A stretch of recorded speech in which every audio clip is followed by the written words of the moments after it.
हाँ बच्चों, तो कुछ टेक्निकल इशू के कारण जो हम लोग बीए, बीएससी, बीकॉम के एईसी 1 के एमसीक्यूज को डिस्कस कर रहे थे, जो कि आपके आगामी परीक्षाओं में पूछे जाने की बहुत बहुत ही संभावना है, वह अधूरा रह गया था किसी टेक्निकल इशू के कारण। ठीक है, तो उस 36 तक हम लोग डिस्कस कर चुके थे, 37 को आज देखते हैं। तो चलिए देखिए, हम लोग देखें, expressing one's thoughts by using body parts is known as communication। तो उसको कौन सा कम्युनिकेशन कहते हैं? Expressing one's thoughts by using body parts, body part, जैसे इस तरह से हाथ इस तरह से करते हैं, इस तरह से करते हैं, तो उसको कौन सा कम्युनिकेशन कहा जाता है? गेस्चर, फॉर्मल, ग्रेपाइन और ओरल। तो इसको हम लोग क्या कहते हैं? गेस्चर। तो यहां पर आंसर आपका क्या हो जाएगा? गेस्चर। नेक्स्ट क्वेश्चन देखिए, a good speaker while delivering speech must have, क्या होना चाहिए? एक अच्छे स्पीकर को जब कोई स्पीच देता है तो उसको क्या होना चाहिए? तो क्या होना चाहिए? राइट पोस्चर होना चाहिए, गुड बॉडी लैंग्वेज होना चाहिए, पेसिमिस्टिक अप्रोच होना चाहिए, या एक ऑप्शन है बोथ ए एंड बी, यानी ये ए एंड बी। तो देखिए, एक गुड स्पीकर को राइट पोस्चर भी होना चाहिए और गुड बॉडी लैंग्वेज भी होना चाहिए। अगर बॉडी लैंग्वेज सही नहीं है तो वह भी अच्छा स्पीकर नहीं कहलाएगा, या उसका पोस्चर सही नहीं है स्पीच देते समय तो वह भी नहीं होगा। तो आपका सही आंसर यहां पर क्या होगा? इस क्वेश्चन में डी हो जाएगा, यानी ए और बी दोनों की जरूरत। पेसिमिस्टिक अप्रोच, कोई पेसिमिस्टिक मतलब निराशावादी अप्रोच, निराशावादी अप्रोच तो होगा नहीं। ओके, नेक्स्ट क्वेश्चन देखते हैं 39। Without dash skills the ability to progress in the working world and in life itself would be nearly impossible. तो विदाउट क्या? राइटिंग, लिसनिंग, स्पीकिंग और ऑल ऑफ दीज। विदाउट कौन सा skill? Writing skill, listening skill, speaking skill, या ये तीनों। तो क्या शो करता है? The ability to progress in the working world and in life itself would nearly impossible. तो ये क्या होगा? स्पीकिंग होगा। बिल्कुल, अगर कुछ नहीं बोलते हैं तो दोनों लाइफ में लिए, यानी प्रोग्रेस करने के लिए जो है कि वर्किंग वर्ल्ड में या खुद के जीवन में, यह क्या है? नियरली इम्पॉसिबल है। तो यहां पर क्या होगा? सही आपका जवाब होगा स्पीकिंग स्किल, स्पीकिंग स्किल्स हो जाएगा। चलिए, तो नेक्स्ट क्वेश्चन देखते हैं। A group discussion must advance dash. एक ग्रुप डिस्कशन एडवांस माने आगे की ओर बढ़ता है, कहां पहुंचने के लिए? पर्सनल ग्लोरी के लिए, या आर्गुमेंट्स के लिए, या डिजॉनेस्टी के लिए, या ट्रूथफुलनेस के लिए? तो ग्रुप डिस्कशन एडवांस होता है ट्रूथफुलनेस के लिए, यानी यहां पर सही जवाब क्या होगा? ट्रूथ। इस दिए हुए क्वेश्चन में आपका सही जवाब क्या होगा? ट्रूथ। नेक्स्ट क्वेश्चन देखिए 41। व्हेन आंसरिंग इंटरव्यू क्वेश्चंस, जब इंटरव्यू क्वेश्चन का जवाब देते हैं, इट इज इंपॉर्टेंट टू, क्या भाई? To be general, to be specific, और seize control of the interview whenever possible. और चौथा ऑप्शन है stretch the facts to look good. बताइए तो इसमें क्या सही जवाब होगा? व्हेन आंसरिंग इंटरव्यू क्वेश्चन, जब इंटरव्यू क्वेश्चन का जवाब देते हैं तो उस समय क्या इंपॉर्टेंट होता है? तो स्पेसिफिक होना चाहिए, माने कुछ खास होना चाहिए। जनरल तो सब जानते हैं, तो वहां पर कुछ स्पेसिफिक होना चाहिए, और वैसी स्थिति में आपका सिलेक्शन भी हो जाता है। ओके, चलिए तो नेक्स्ट क्वेश्चन देखते हैं। Which of the following is not of public speech? कौन सा पब्लिक स्पीच इसमें नहीं है? Written speech, short speech, professional speech, informal speech. तो रिटेन जो है कि पब्लिक स्पीच नहीं है। पब्लिक स्पीच में रिटेन कोई बात की जरूरत ही नहीं है। शॉर्ट स्पीच हो सकता है, प्रोफेशनल स्पीच हो सकता है, इनफॉर्मल हो सकता है, लेकिन रिटेन स्पीच नहीं होगा, क्योंकि यहां नॉट दिया हुआ है। तो यहां दिए हुए क्वेश्चन में आंसर क्या होगा? ए। नेक्स्ट क्वेश्चन देखिए 43, ध्यान दीजिएगा। The interview is derived from a dash word dash which means vision, यानी जिसका अर्थ क्या होता है, विजन होता है। तो यहां देखिए कॉमा छूटा हुआ है, डिराइव्ड फ्रॉम क्या, ग्रीक, और यहां पर वीरो विच मीन्स विजन, तो विजन ये वीडियर का मीनिंग होता है।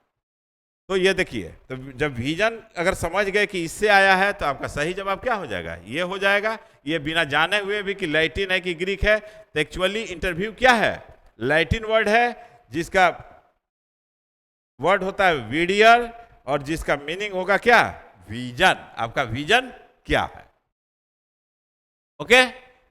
जब लॉन्ग क्वेश्चन डिस्कस करेंगे तो उससे सारी चीजों को हम लोग डिस्कस करेंगे। अभी तो शॉर्ट क्वेश्चन कर रहे हैं, यहां पर कौन सा ऑप्शन आपका सही होगा ये बताया जा रहा है, ओके। तो चलिए आगे बढ़ते हैं। In speaking skills mechanics of language include what, mechanics of language include, option है किसमें, ये भी ध्यान दीजिएगा कि in speaking skill, social and cultural rules of using language, speaking fluently, written script और वर्ड्स, और लास्ट ऑप्शन है pronunciation, grammar and vocabulary.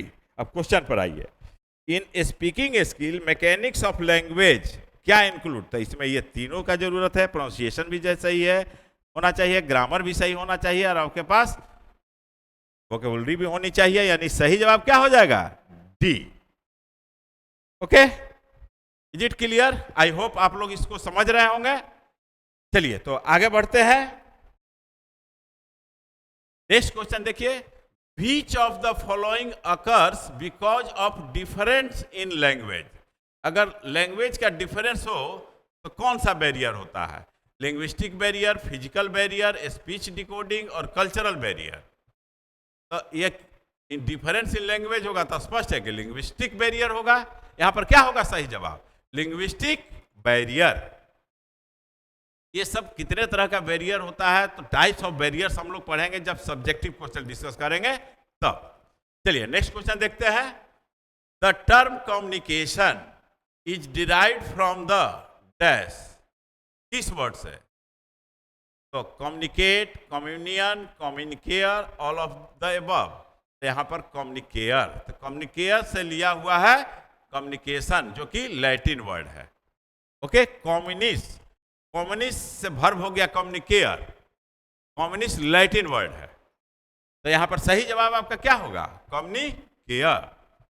Next देखिए, communication is the of business, किसी भी बिजनेस का क्या होता है, लाइफ ब्लड होता है, नर्वस सिस्टम होता है, बैकबोन होता है, या बोथ ए एंड बी, यानी लाइफ ब्लड भी होता है और नर्वस सिस्टम भी होता है। तो ध्यान दीजिए, कम्युनिकेशन किसी भी बिजनेस का क्या होता है, बैकबोन होता है। क्या होता है, बैकबोन होता है।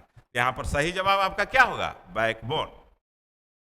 Next question, what is the final step, what is the final step in the communication cycle, किसी भी कम्युनिकेशन साइकिल का फाइनल स्टेप क्या होता है।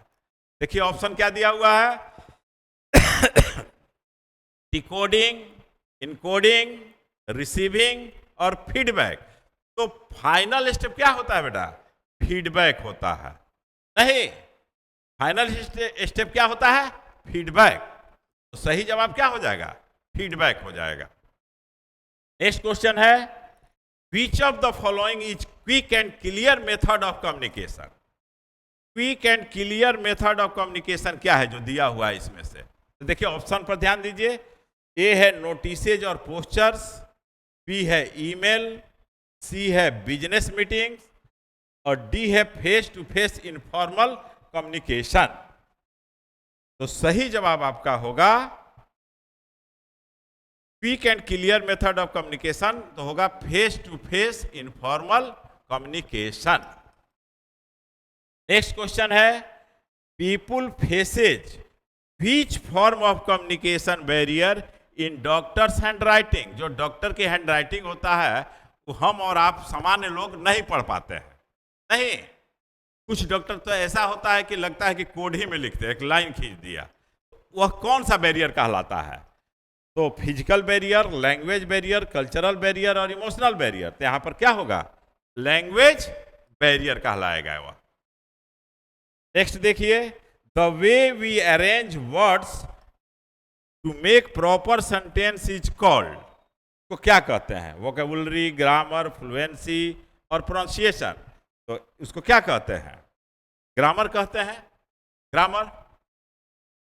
नेक्स्ट एंड लास्ट क्वेश्चन है, during the interview the interviewer is assessing, क्या assess करता है आपको?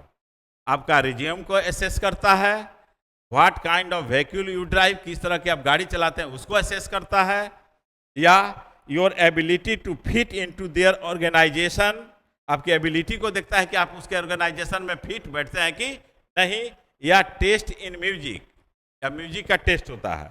तो यहां पर सही जवाब क्या होगा?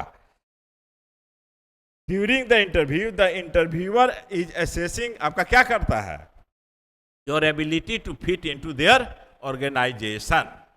तो मेरे प्यारे बच्चों, ये जो क्वेश्चन हम लोग अभी 52 3 सीरीज में जा करके वॉल्यूम 1, 2, 3 क्लास 1, 2, 3 करके हम लोग डिस्कस किए हैं। तो ये 52 क्वेश्चन बहुत इंपॉर्टेंट है, जो आपके निकट भविष्य में जो भी एग्जाम होगा AEC 1 का, उसमें इससे क्वेश्चन पूछे जाने की 99% संभावनाएं हैं।